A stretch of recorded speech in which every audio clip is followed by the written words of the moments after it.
कि ना दहेज में हाय समान चाहिए हो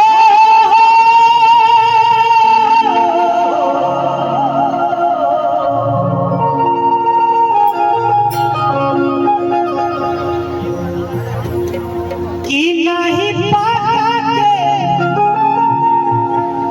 मकान चाहिए। खाली हमारा प्रमोद भैया के मंटू भैया के एगुड़े फरमाइश कि ना दहेज में सामान चाहिए खाली बात के मकान चाहिए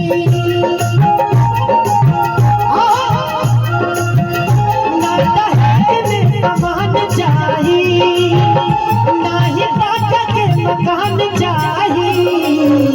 सुनिए दुआ एक यार मान समझिए कमाल चाहिए सुनिए दुआ एक यार मान समझिए कमाल चाहिए ना दहेज में सामान चाहिए ना दहेज में सामान चाहिए हो ना ही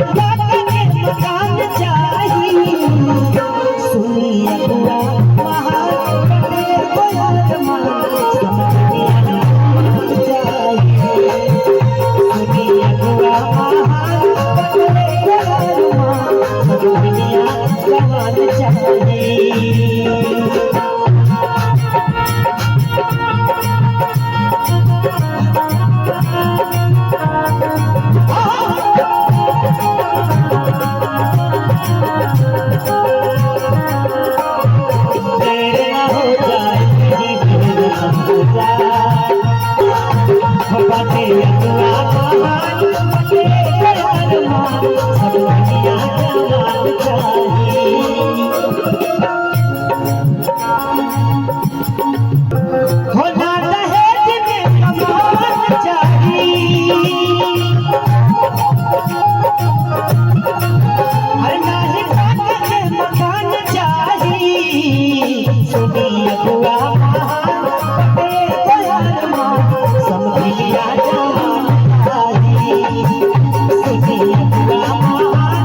मान समझिए कमाल चाहिए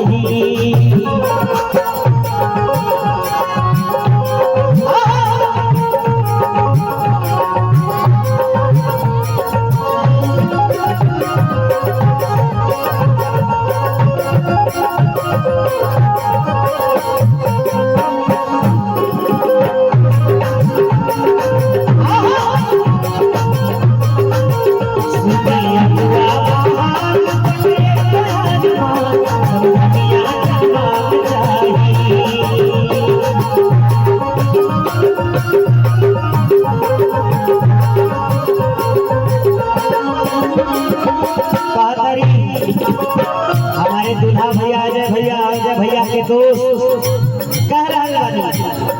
मेहरारू कैसे चाहिए ना चाहिए कूलर या ना चाहिए भैया के हमारा चाहिए पढ़ल लिखल बीबी ना चाहिए कूलर या ना चाहिए टीवी भैया के हमारा चाहिए पढ़ल लिखल बीबी